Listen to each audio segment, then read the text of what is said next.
दोस्तों, आज की कहानी पढ़कर आपका दूसरे लोगों की तरफ नजरिया बदलने वाला है। अगर आप में थोड़ा सा भी अहंकार है तो वह कम होने वाला है। इसलिए इस कहानी को एक बार पूरी जरूर पढ़िएगा और उन्हें भी पढ़ाइएगा जिन्हें आपके हिसाब से लगता है कि यह कहानी पढ़कर कुछ फायदा हो सकता है। तो चलिए शुरू करते हैं कहानी। यह कहानी एक बहुत ही चालाक और बुद्धिशाली आदमी की है। ये चालाक आदमी हमेशा अपना फायदा निकालने के लिए अपनी चालाकी का, अपनी बुद्धि का गलत इस्तेमाल करता था। एक बार इसे पता चला कि किसी एक पहाड़ी की चोटी पर पहुंचकर भगवान से सीधे बात की जा सकती है और उनसे कोई एक अपनी इच्छा पूरी करवाई जा सकती है। वो आदमी किसी तरह उस पहाड़ी की तलाश करके उसकी चोटी पर चढ़ने में कामयाब हो गया और उस चोटी पर जाकर वह चिल्ला चिल्लाकर भगवान को बुलाने लगा। भगवान ने उससे वहां आने का कारण पूछा तो पहले यह आदमी अपनी चालाकी का प्रदर्शन करने लगा। आदमी ने भगवान से कुछ सवाल पूछे। आदमी ने पहला सवाल पूछा, भगवान आपके लिए लाखों साल कितने बराबर हैं? भगवान ने कहा, मेरे लिए लाखों साल एक सेकंड के बराबर हैं।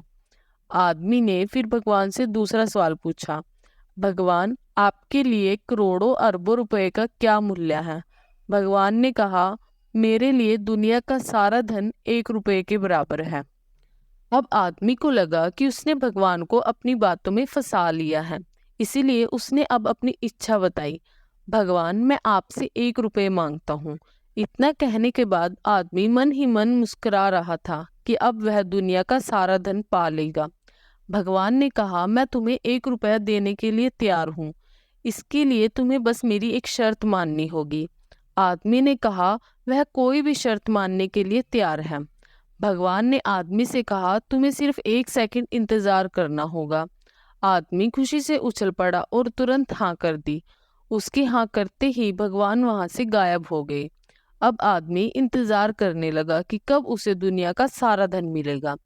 कुछ घंटे बीत जाने के बाद जब वह दोबारा सोचने लगा तो उसे याद आया उसका पहला सवाल का जवाब जो भगवान ने दिया था। उसके हिसाब से भगवान के लिए 1 सेकंड यानी आदमी के लिए लाखों करोड़ों साल के बराबर है। यानी कि भगवान उसे दुनिया की सारी दौलत देंगे, लेकिन लाखों करोड़ों साल इंतजार करने के बाद। ये अद्भुत कहानी हमें बड़ा ही गहरा सबक देकर जाती है। यह कहानी हमें सिखाती है कि कभी भी हमें हमारे सामने वाले को कम नहीं समझना चाहिए।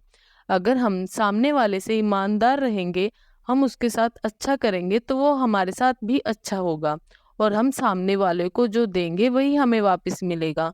हम सामने वाले को खुशी देंगे तो हमें खुशी वापस मिलेगी।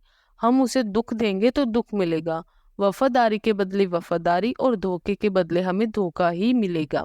तो दोस्तों, अगर आपको आज की कहानी अच्छी लगी हो तो चैनल को सब्सक्राइब और वीडियो को लाइक करना ना भूलें। Thank you.